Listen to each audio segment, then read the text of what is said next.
say these are the flowers they Vern put on there? Yeah, okay.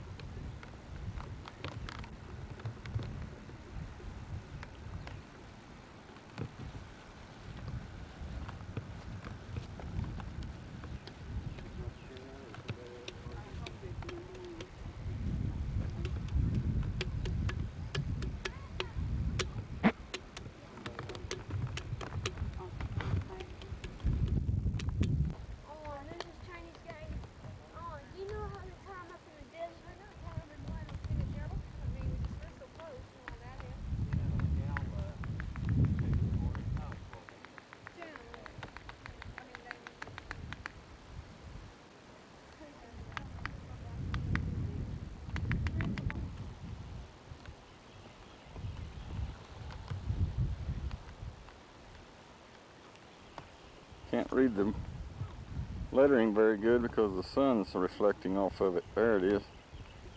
Now, still awful.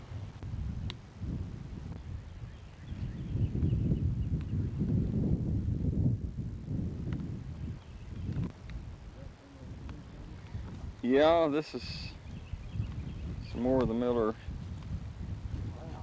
here.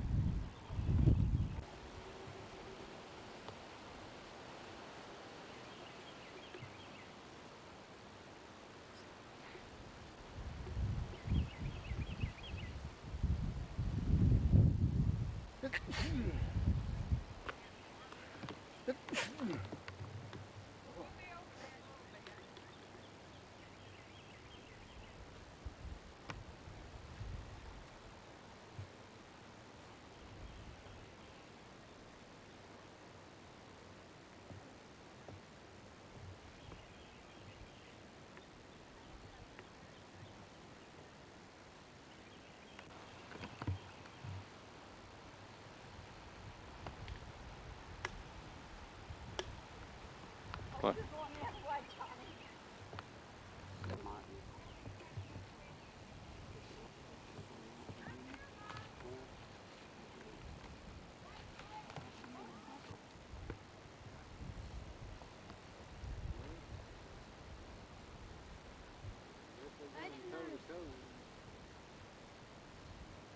Dig him up.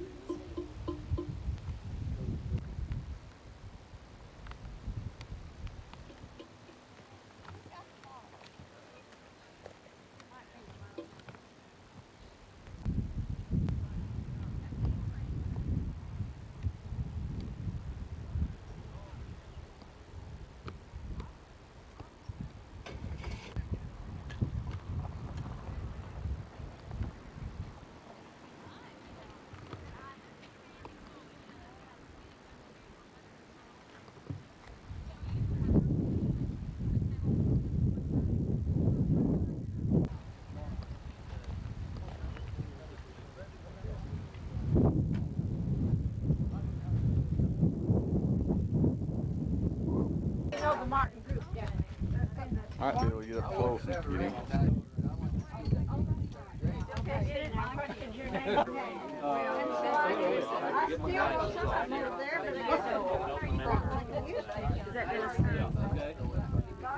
I think so.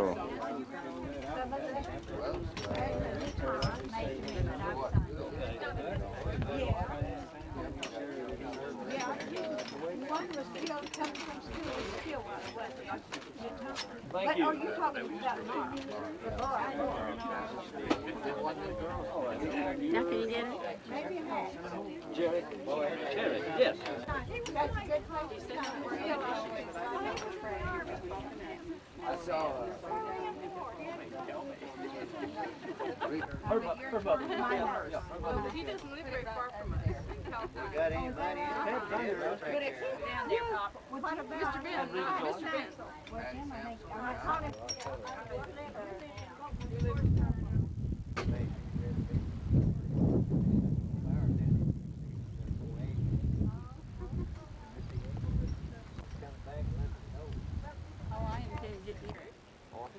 I'm not waiting for you. You're not riding with me. Well, anyway, I thought y'all was kind of together. He said he went to school to me. He couldn't. He was 60 years years ago. I can't think of it that long, but it was there.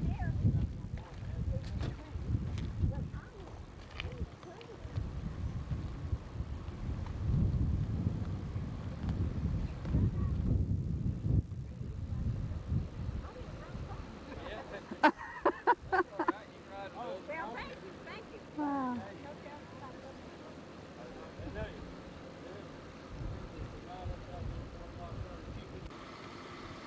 Ian, I gotta go turn the water on my strawberry. We'll see you later.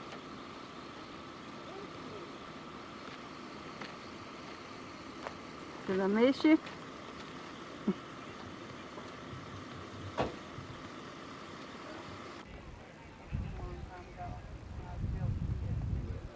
On the corn, it was small. Oh, that's another Oh, after you. Green and Warren Brannon. If you remember, you gotta.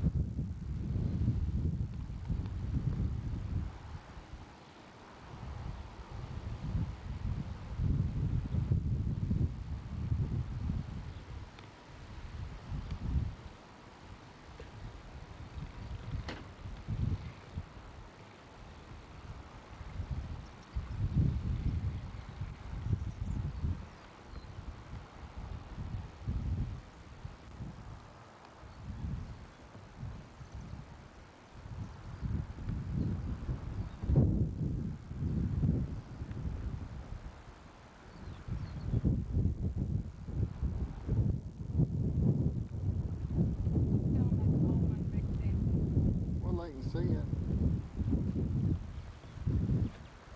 This is Almond Vicks.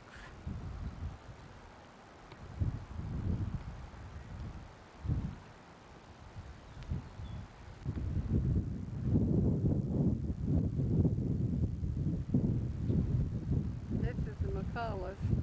I thought we'd put it down.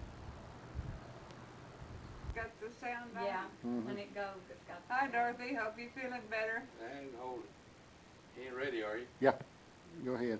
Well, it's called you Saturday night, Friday, Saturday evening, and Carolyn come up here and the camera and making you a picture and sending it to you.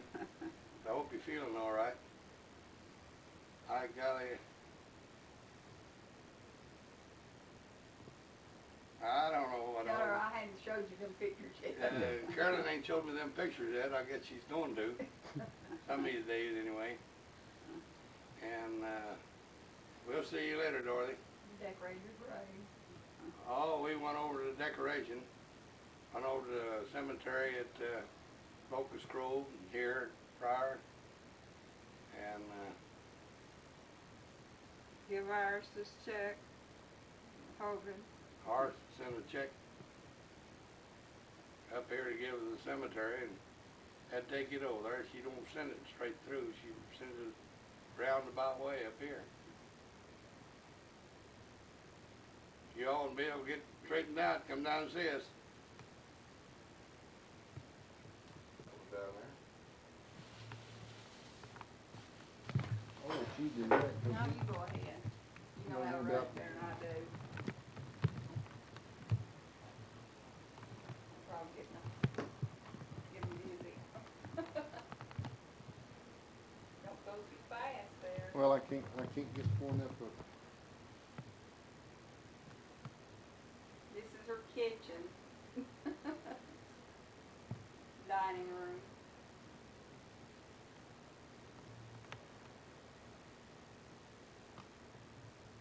And go the other end.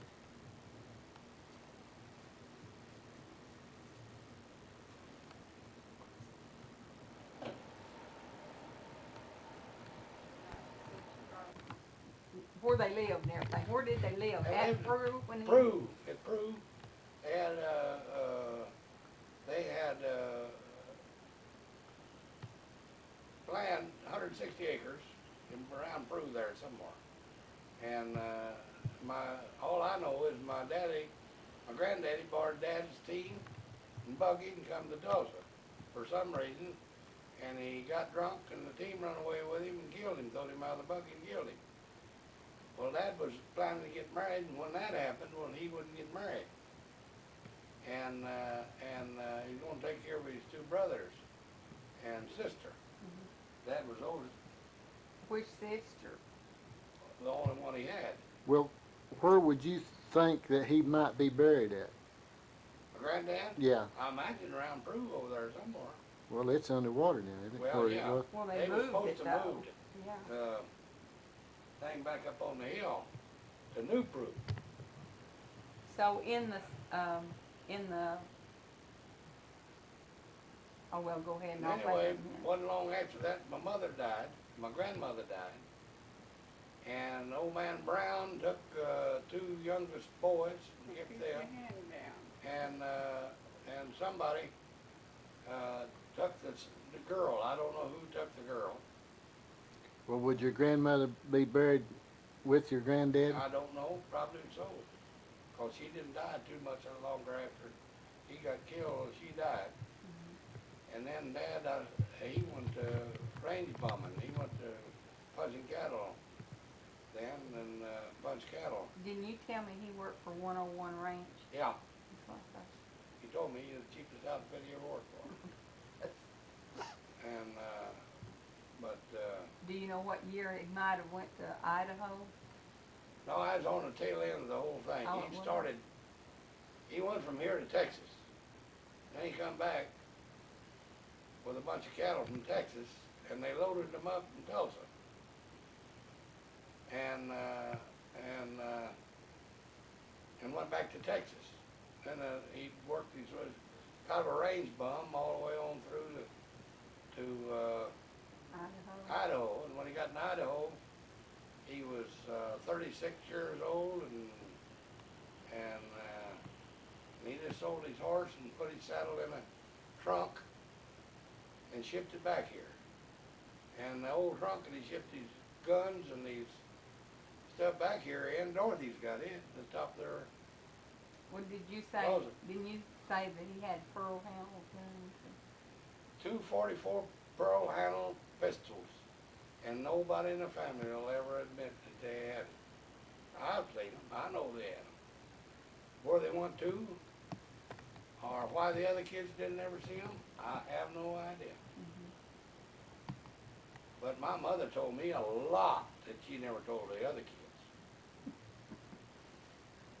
The reason I was laughing the way you did that, you know. Well, I was the youngest one, and she Had confided in time. me more than she would in the rest of them. She's told me things that I know damn well that she ain't told nobody else, or never told anybody else. Well, how did Grandpa get to Idaho? Did he Just go working through on one Wyoming? ranch and another. I mean, from Texas, did he go to like Wyoming, then over to Idaho? No, Through he- Colorado or He where? worked on ranches from there to plumb into Idaho. That's what I mean. Do you know what states he went Oh no, through he getting up probably there? come across here, went through somewhere. Mhm. On Texas and Oklahoma and on up that way. Well, do you know But why Aunt Elsie why she ended up in Wyoming? No, I don't know. But she was staying there with somebody, because she was pretty young, see. Dad was pretty young when his mother died. And then he had them two brothers, Roy and Raleigh. yeah. Raleigh. And but I never did. The old boy that she married, I think, is one they wound up in. You I mean know. Conger? Yeah, I think he took her up back up there. I think that's where he was from, up and around there somewhere. But I don't.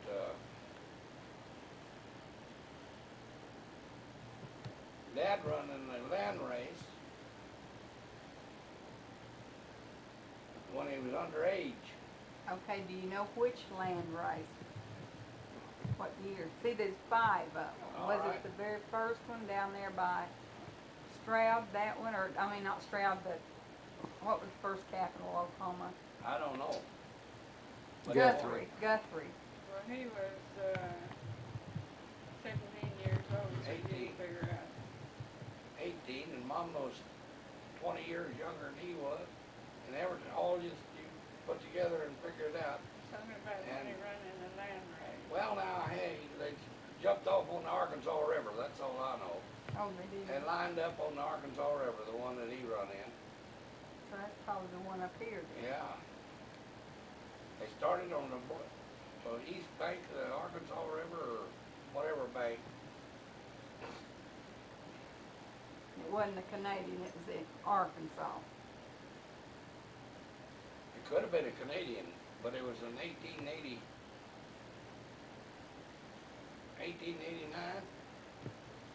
There Oh, was one in 1889. Huh? There was a land race, I think, in 1889. Yeah. And then from there they different ones in different parts of the Well, Oklahoma land. one he run in, well, he was 18 years old. Now what, and he was born in 72, and that'd make him 18, that was the one he running.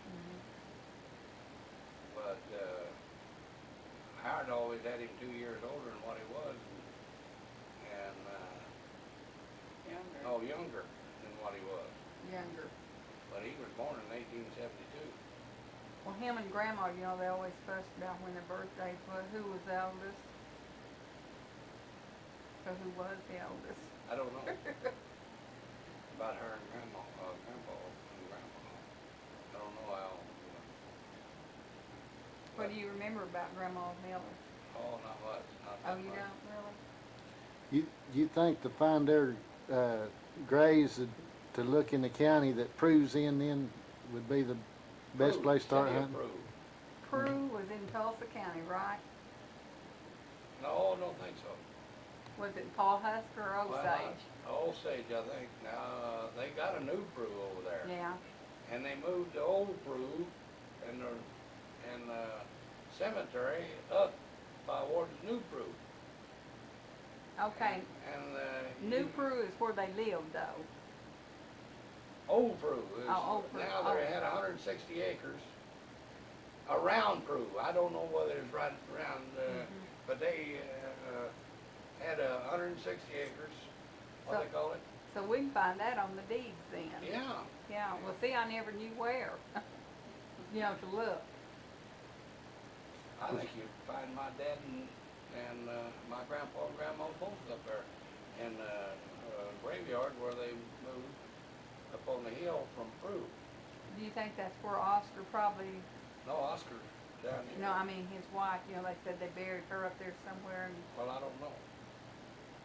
Well, Carolyn found your grandpa on the census at Veneta when he came down from Missouri. Oh, yeah. He was, what, he hired a guy from Missouri to take him to Texas in a wagon, covered wagon. And he took him to Texas, and when he got down there, he didn't like it. So he was harding to take him back to Missouri, and they got up here for Big Cabin. And his money run out. And the old boy just pulled up and unloaded him under a tree. Right there for Big Cabin somewhere. Him and the old lady and 3 kids. There was. And some way, my dad got hooked up with the government to be a blacksmith for the Indians. And he wound up out there at Prue. Now where he went, how he got from there and you don't to know Prue, which, I don't know. do you know which Indians he worked for at Peru or Oh, government? well, I don't know, just, don't know what company he worked for, but he was, I mean, what tribe's what I meant. oh, I think he was making a difference what the tribe was. He They was come just from, a blacksmith, blacksmith. yeah, he come from, they come way, way to get blacksmithing done. Some of them come there and, They say it was a very important part. my dad told me, he said, told me when he was, the Indians all get around, they all want to get up close to see everything.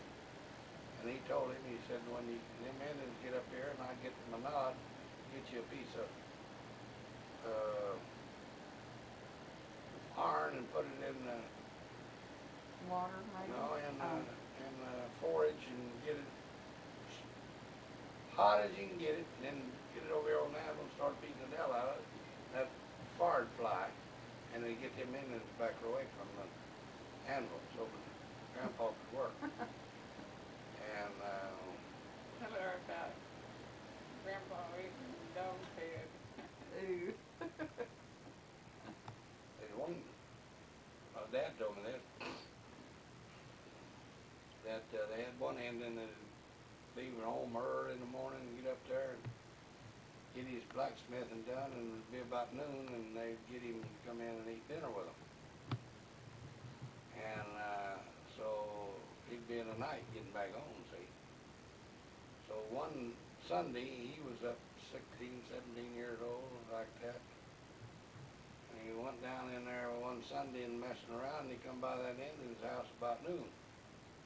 And the noon, old Indian recognized him and told him he couldn't talk but a few words. He got him to get off his horse and feed him and come in and eat. And all they had was a big old wooden bowl of soup right in the middle of the floor, or in the middle of the table. And spoons and wooden bowls to eat it out of. And so boy, he dug into that, and he's only about the second bowl and third bowl of soup. And old Indian said, dig deep, white boy, dog head. And he realized what he was eating, and he just said he just jumped up on the table, didn't have no screen on the door or nothing. He said he lost her as he went out that door. He said he was deathly sick. He got on his horse. He didn't let him even finish eating, and got on his horse and left. And he went home, and he said he was just sick as a dog. And got home, told his dad, and his dad just laughed. He said, it's pretty good for you knew what you was eating, wasn't it? I knew he always, I can remember telling us, you know, we'd ask him, are you partying, Grandpa? Because you know, he had the red cheeks and everything, and he'd get mad for that. He said some of them Indians was the dirtiest Indians. Well, Dad lived around them Indians all his life, ever since he went to Texas and went back. Before then, I don't think he had any experience with Indians. But after he went to come back up here from Texas, well, then he got in the Indian Territory. This was Indian Territory. And I don't know, somebody, well, he was a blacksmithing for the Indians. Now, who paid him, I don't know. But Indians didn't pay him. Probably the Indian agency did, you know, the government Indian agency. Yeah, I'd probably find that out, yeah. I got to Tulsa to load out. And when they got up here, there was another bunch that had ordered the cars and they hadn't come in. So they had 2 herds of cattle around Tulsa. Now Tulsa was a small place. And they had to keep these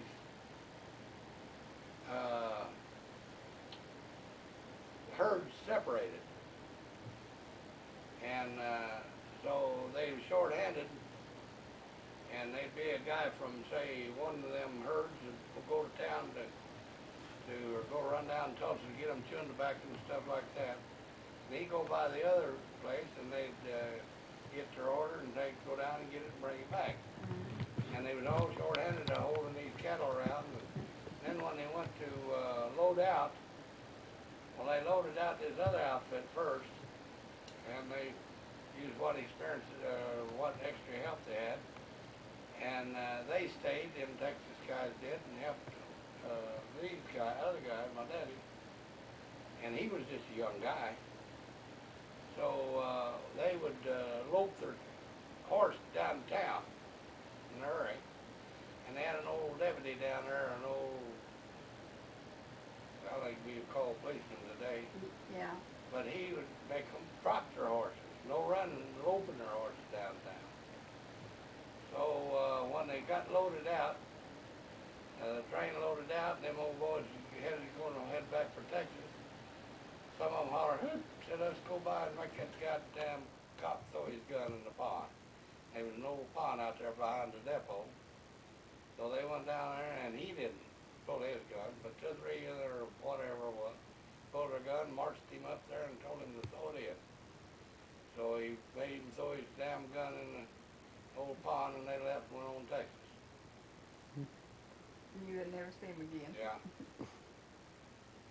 Goodbye, Charlie Brown then. Well, did he know Charlie Brown at that time? I don't know. Old Man Brown? Yeah, old man Brown. Wasn't his, Oh, yeah, yeah. He knew Old Man Brown before he,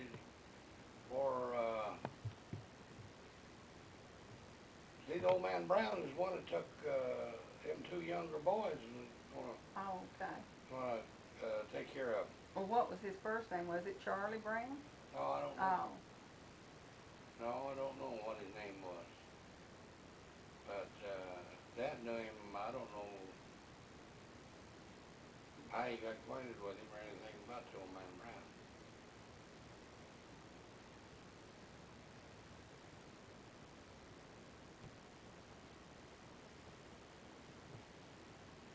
Funny about that, how that's all come around. I can't think of anything right now what I was wanting to ask. Need to be early mornings, I think. Pam's the one that can ask questions. I mean, she can think of things that's interesting. Well, I'd probably trace, things that my dad has told me that, That JB's tried to call him several times. You know, he's up in Bethesda. But I called him once, and he was over in Siberia on assignment, and I talked to his wife. That's when they was getting up this book. They was trying to find out, Oh. get information on Aunt Elsie and her kids and stuff. I never did get it.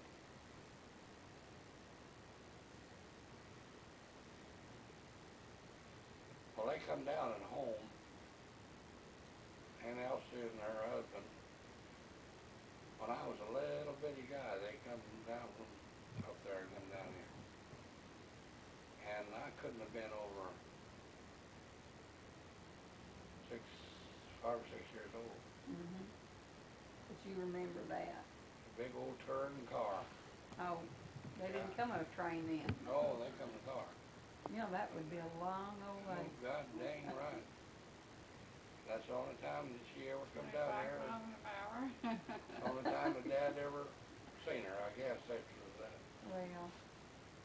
Well, do you remember anything about the Baldridges coming down, you know, for, you know, that's kin to Grandma Miller?